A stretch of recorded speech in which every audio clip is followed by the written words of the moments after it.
يا أيها الناس اتقوا ربكم الذي خلقكم من نفس واحدة وخلق منها زوجها وبث منهما رجالا كثيرا ونساء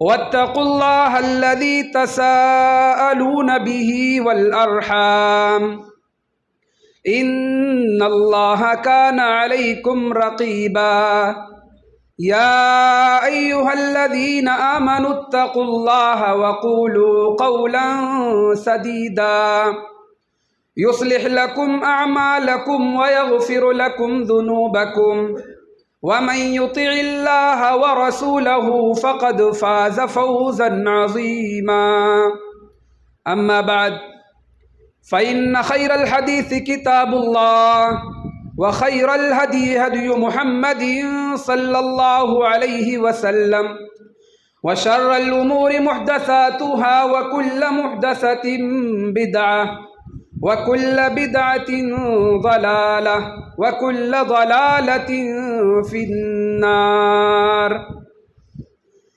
أعوذ بالله من الشيطان الرجيم بسم الله الرحمن الرحيم كل نفس ذائقة الموت وإنما توفون أجوركم يوم القيامة فمن زحزح عن النار وأدخل الجنة فقد فاز وما الحياة الدنيا إلا متاع الغرور۔ تمام قسم کی تعریف و توصیف، حمد و ثنا، کبریائی، بڑائی، بزرگی اس اللہ رب العالمین کے لیے لائق اور زیبا ہے جو ہم سب کا خالق، مالک اور پالنہار ہے۔ درود و سلام نازل ہو تمام انبیاء کرام پر، خصوصاً ہمارے اور آپ کے آخری نبی جناب محمد الرسول اللہ صلی اللہ علیہ وسلم پر۔ حاضرین جمعہ، میرے نوجوان بھائیوں، بزرگوں اور ساتھیوں، آج کے اس خطبے کا موضوع ہے فکر آخرت۔ میرے بھائیوں اور دوستوں، اللہ تبارک و تعالی نے قرآن کریم کے اندر ارشاد فرمایا کل نفس ذائقۃ الموت، کہ ہر نفس کو موت کا مزہ چکھنا ہے، ہر جاندار کو مرنا ہے۔ وَإِنَّمَا تُوَفَّوْنَ أُجُورَكُمْ يَوْمَ الْقِيَامَةِ، کہ اے میرے بندو، ایک ایسا بھی دن آنے والا ہے جو حساب و کتاب کا دن ہوگا، جو تمہارے اعمال کا پورا بدلہ دیا جائے گا۔ پہلے جملے میں کہا گیا کہ موت برحق ہے، اور دوسرے جملے میں کہا جا رہا ہے کہ تم کو تمہارے اعمال کا پورا بدلہ دیا جائے گا۔ کل نفس ذائقۃ الموت، کہ ہر نفس کو مرنا ہے، امیر کو بھی مرنا ہے، غریب کو بھی مرنا ہے، بادشاہ کو بھی مرنا ہے، فقیر کو بھی مرنا ہے۔ نیک کام کرنے والا دنیا سے جا رہا ہے، برا کام کرنے والا، پاپ کرنے والا، بدی کرنے والا بھی دنیا سے جا رہا ہے۔ کتنے ایسے متقی اور پرہیزگار لوگ ہیں جو اس دنیا کے اندر ساری زندگی نیکی کے کام کرتے ہیں، لیکن دنیا میں ان کو ان کی نیکی کا بدلہ ملتا ہوا نظر نہیں آتا۔ ساری زندگی وہ پریشان رہتے ہیں، ساری زندگی وہ دکھوں میں رہتے ہیں، مصیبتوں میں رہتے ہیں۔ اور کتنے ایسے برے لوگ ہیں جو ساری زندگی برائی کے کام کرتے ہیں، لیکن دنیا میں عیش و آرام کی زندگی گزارتے ہیں، بڑی بلڈنگوں میں رہتے ہیں، لیکن دنیا میں ان کو ان کی برائی کا بدلہ ملتا ہوا نظر نہیں آتا۔ سوال یہ پیدا ہوا کہ نیک آدمی کو اس کی نیکی کا بدلہ تو نہیں ملا، برے آدمی کو اس کی برائیوں کی سزا تو نہیں ملی؟ تو جواب دیا گیا وَإِنَّمَا تُوَفَّوْنَ أُجُورَكُمْ يَوْمَ الْقِيَامَةِ، کہ اے میرے بندو، ایک ایسا بھی دن آنے والا ہے جو حساب و کتاب کا دن ہوگا، جو تمہارے اعمال کا پورا پورا بدلہ دیا جائے گا۔ فَمَن يَعْمَلْ مِثْقَالَ ذَرَّةٍ خَيْرًا يَرَهُ، اگر تم نے ایک ذرہ برابر بھی نیکی کا کام کیا ہوگا، ایک ذرہ برابر بھی اگر اچھائی کی ہوگی، اللہ کو راضی کرنے والا کام کیا ہوگا، تو وہ تمہارے سامنے آ جائے گا۔ وَمَن يَعْمَلْ مِثْقَالَ ذَرَّةٍ شَرًّا يَرَهُ، اور اگر تم نے ایک ذرہ برابر بھی گناہ کا کام کیا ہوگا، غلط کام کیا ہوگا، اللہ کی نافرمانی کی ہوگی، تو وہ بھی تمہارے سامنے آ جائے گی۔ میرے بھائیوں، اب اس کے بعد اللہ تبارک و تعالیٰ نے کامیابی کا ایک اصل معیار بتایا ہے کہ کامیابی کس کو کہتے ہیں۔ ایک دنیا دار کے نظریے سے سوچا جائے، غور کیا جائے کہ کامیابی کا مطلب کیا ہے۔ کامیابی کا مطلب یہ ہے کہ دنیا کی نعمتیں اس کو مل جائیں، رہنے کو آرام دہ مکان مل جائے، نوکری کا پیشہ ہے تو اچھی نوکری مل جائے، بال بچے سکون سے رہیں، وہ کامیاب ہے۔ کامیابی یہ نہیں ہے۔ حقیقی کامیابی کیا ہے؟ اگر دنیا کا مل جانا، دنیا کا عیش و آرام کا مل جانا یہ کامیابی کی دلیل ہوتی تو فرعون سے بڑا کامیاب کوئی نہ ہوتا، نمرود قارون سے بڑا کامیاب کوئی نہ ہوتا۔ اللہ تبارک و تعالیٰ نے فرمایا حقیقی کامیابی یہ نہیں ہے۔ حقیقی کامیابی کیا ہے؟ فَمَن زُحْزِحَ عَنِ النَّارِ وَأُدْخِلَ الْجَنَّةَ فَقَدْ فَازَ، کہ جس کو اللہ تبارک و تعالیٰ جہنم کی آگ سے بچا لے اور جنت میں داخل کر دے، وہ کامیاب ہے۔ جس کو جہنم سے بچا لیا جائے اور جنت کے اندر داخل کر دیا جائے، وہ کامیاب ہے۔ بلکہ یہ دنیا کا عیش و آرام مل جانا، مال و دولت کا مل جانا، یہ حقیقی کامیابی نہیں ہے، بلکہ جس کو جہنم کے عذاب سے بچا لیا جائے اور جنت کے اندر داخل کر دیا جائے، وہ کامیاب ہے۔ اور آگے اللہ تبارک و تعالیٰ نے فرمایا وَمَا الْحَيَاةُ الدُّنْيَا إِلَّا مَتَاعُ الْغُرُورِ، کہ یہ دنیا کی زندگی تو دھوکے کا سامان ہے۔ اللہ تبارک و تعالیٰ نے اس دنیا کو دھوکا بتایا کہ یہ دنیا دھوکا ہے، یہ دنیا دھوکے کا سامان ہے۔ میرے بھائیوں، یہ دنیا دھوکا کیسے ہے؟ جبکہ ہم اور آپ اس دنیا کے پیچھے لگے ہوئے ہیں۔ دنیا بڑی خوبصورت ہے، بڑی اچھی ہے، بڑی رنگین ہے، ہم سب دنیا کے لیے مرتے ہیں۔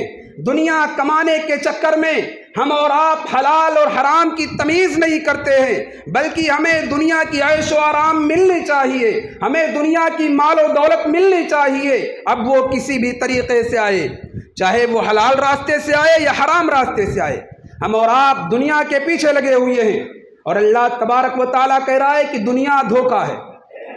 میرے بھائیوں، یہ دنیا دھوکا کیسے ہے؟ آئیے میں بتاتا ہوں دنیا دھوکا کیسے ہے۔ کہ ایک آدمی کروڑوں کی جائیداد کا مالک ہے، پراپرٹی کا مالک ہے، دولت کی کوئی کمی نہیں ہے اس کے پاس، عیش و آرام کی ساری نعمتیں موجود ہیں، میسر ہیں، اتنے مکانات اس کے پاس ہیں کہ خود اس کو معلوم نہیں، اتنی دولت اس کے پاس ہے کہ وہ خود گن نہیں پا رہا ہے۔ لیکن ایک دن ایسا آتا ہے، موت کا فرشتہ اس کے پاس پہنچتا ہے، اس کی روح قبض کر لیتا ہے، وہ کروڑ پتی انسان، وہ کروڑوں کی جائیداد کا مالک پل بھر میں زندہ سے مردہ ہو جاتا ہے۔ ساری دولت اس کے وارثین کی ہو گئی، اس کے بنائے گئے محل دوسروں کے ہو گئے، اس کے بدن کا کپڑا بھی نہیں چھوڑا جاتا ہے، وہ بھی اتار لیا جاتا ہے۔ وہ امیر ترین انسان، ہزاروں روپیہ میٹر پہننے والا وہ امیر ترین انسان آج ایک معمولی سے کفن میں کفنایا جا رہا ہے۔ جس کے پاس فلیٹ کی کمی نہیں تھی، آج وہ 2 گز کی زمین میں دفنایا جا رہا ہے۔ جو اس دنیا میں رہ کر دوسروں کے مال کو ہڑپ کرتا تھا، دوسرے کے جائیداد کو، دوسرے کے سامان کو ہڑپ کرتا تھا، وہ اس دنیا کو چھوڑنے کے بعد وہ لوگوں کو بتا رہا ہے، لوگوں کو آگاہ کر رہا ہے کہ اے لوگوں، میں اس دنیا کو چھوڑ کر جا رہا ہوں، لیکن میں خالی ہاتھ جا رہا ہوں، میرے پاس کوئی مال و دولت نہیں جا رہی ہے، میں پوری زندگی اپنے بچوں کے لیے جو بےمانی کرتا ہوا آیا، اپنے بچوں کی زندگی کو گزارنے کے لیے، اپنے بچے کی پرورش کرنے کے لیے ہم نے حلال و حرام کی تمیز نہیں کی، آج میں اس دنیا کو چھوڑ کر جا رہا ہوں، میں خالی ہاتھ جا رہا ہوں۔ 2 گز کی زمین میں اس کو دفنایا جاتا ہے۔ وہ امیر ترین انسان جب اس کو نہانا ہوتا تھا تو الگ الگ شیمپو اور برانڈڈ صابن ہی استعمال کرتا تھا، برانڈڈ صابن سے ہی نہایا کرتا تھا، لیکن مرنے کے بعد اس کو دوسرے لوگ نہلا رہے ہیں، دوسرے لوگ اس کو کفن پہنا رہے ہیں۔ اب وہ یہ بھی نہیں کہہ سکتا کہ پانی زیادہ گرم ہو گیا ہے، مجھے تکلیف ہو سکتی ہے، وہ کچھ کہنے کی پوزیشن میں نہیں ہے۔ ایک انسان جب ایک علاقے سے دوسرے علاقے میں جانا ہوتا تھا، ایک جگہ سے دوسری جگہ جانا ہوتا تھا تو اپنی بائک سے، اپنی کار سے جایا کرتا تھا، لیکن وہی انسان مرنے کے بعد 4 لوگوں کے کندھے پر جا رہا ہے، اس کا جنازہ لے کر جایا جا رہا ہے، قبرستان لے کر گئے، قبر میں اتارا، اس کے بچوں نے کفن دفن میں بڑی محنت کی، جن کے لیے ہم نے اپنی ساری زندگی قربان کر دی، بچوں نے کفن دفن میں بڑی محنت کی، بڑی کوشش کی، لیکن بچے بھی 3 مٹھی مٹی دے کر ہاتھ جھاڑ کر اپنے گھر چلے آئے۔ 2-3 دنوں تک بچوں کی آنکھوں میں آنسو آئے، ابا جان کی بڑی یاد آئی، وقت کے ساتھ ساتھ اس زخم پر بھی مرہم لگ گیا، اب بچے بھی بھول گئے کہ ہمارے باپ بھی کوئی چیز تھے۔ وَمَا الْحَيَاةُ الدُّنْيَا إِلَّا مَتَاعُ الْغُرُورِ، اے دنیا کی زندگی کو سب کچھ سمجھنے والوں، اے دنیا کی زندگی پر جان دینے والوں، اے دنیا کی زندگی پر مر مٹنے والوں، یہ دنیا تو دھوکہ ہے، یہ دنیا تو دھوکے کا سامان ہے، کتنے دنوں تک یہ زندگی ہماری ساتھ دے گی؟ کوئی یہ نہ کہے کہ ہم 70 سال کے ہوں گے تب مریں گے، 80 سال کے ہو جائیں گے تب ہمیں موت آئے گی۔ کیا آپ نے جوانوں کے جنازے نہیں اٹھائے؟ کوئی ایکسیڈنٹ میں مرتا ہے، کوئی کینسر میں مرتا ہے، کسی کو کچھ ہو رہا ہے، کسی کو کچھ ہو رہا ہے، موت نئے نئے رنگوں میں، نئے نئے بہانوں میں آتی ہے، اور یہ سبق دے کر جاتی ہے کہ میں ماں کے پیٹ میں پیدا ہونے والے بچے کے پاس بھی آ سکتی ہوں، میں جوانی کی دہلیز پر قدم رکھ چکے، جوانی کی مستیوں میں موجود نوجوان کے پاس بھی آ سکتی ہوں، اور میں 70 سال کے بڈھے کے پاس بھی آ سکتی ہوں۔ موت آنی ہے، موت کا کوئی وقت نہیں ہے، اور موت آنے کے بعد اس دنیا کا کوئی فائدہ بھی نہیں ہے۔ ذرا سوچئے میرے بھائیوں، اس حقیقت کو جاننے کے بعد بھی ہمارے دلوں میں فکر آخرت کا جذبہ پیدا نہیں ہوتا، ہمارے اندر یہ احساس پیدا نہیں ہوتا کہ ہم اللہ تبارک و تعالیٰ کے سامنے کھڑے ہوں گے، اللہ تبارک و تعالیٰ کے سامنے جواب دیں گے۔ ہمارے دلوں سے یہ فکر آخرت کا جذبہ نکل چکا ہے، ہمارے دلوں سے یہ فکر آخرت کا جذبہ ختم ہو چکا ہے، ہم یہ بھول چکے ہیں کہ ہمیں اللہ کے سامنے بھی جواب دینا ہے، اللہ کے سامنے کھڑا ہونا ہے۔ ایک امیر انسان اپنی گاڑی کی کمائی غریبوں کو زکوٰۃ کی شکل میں دے رہا ہے۔ میرے بھائیوں، وہ کون سا جذبہ ہے جو اسے زکوٰۃ دینے پر آمادہ کرتا ہے؟ میرے بھائیوں، وہ فکر آخرت ہے۔ ایک انسان جو گرمیوں کے موسم میں، رمضان کے مہینے میں 14 گھنٹے 15 گھنٹے اپنے آپ کو بھوکا اور پیاسا رکھتا ہے، 1 مہینے تک مسلسل وہ روزہ رکھتا ہے، میرے بھائیوں کس لیے روزہ رکھتا ہے؟ اس کے اندر کون سا جذبہ ہوتا ہے؟ وہ فکر آخرت کا جذبہ ہوتا ہے۔ ایک انسان جو سردیوں کے موسم میں ٹھٹورتی ہوئی راتوں میں اپنے کمبل سے نکلنا نہیں چاہتا، اپنے لحاف کو چھوڑنا نہیں چاہتا، مگر اللہ کا ایک بندہ اپنے بستر کو چھوڑتا ہے، اپنے گرم گرم لحاف اور کمبل کو چھوڑتا ہے اور الصلاۃ خیر من النوم کی صدا پر مسجد میں آتا ہے اور نماز باجماعت ادا کرتا ہے۔ میرے بھائیوں، کون سا جذبہ ہے؟ وہ فکر آخرت نہیں تو اور کیا ہے؟ آج ہمارے دلوں سے فکر آخرت کا جذبہ نکل چکا ہے۔ میرے بھائیوں، ہم اور آپ ذرا اپنے گریبانوں میں جھانک کر دیکھیں، اپنے دل پر ہاتھ رکھ کر بتائیں کہ کیا کبھی ہم نے اس رب کے خاطر کچھ آنسو بہائے ہیں؟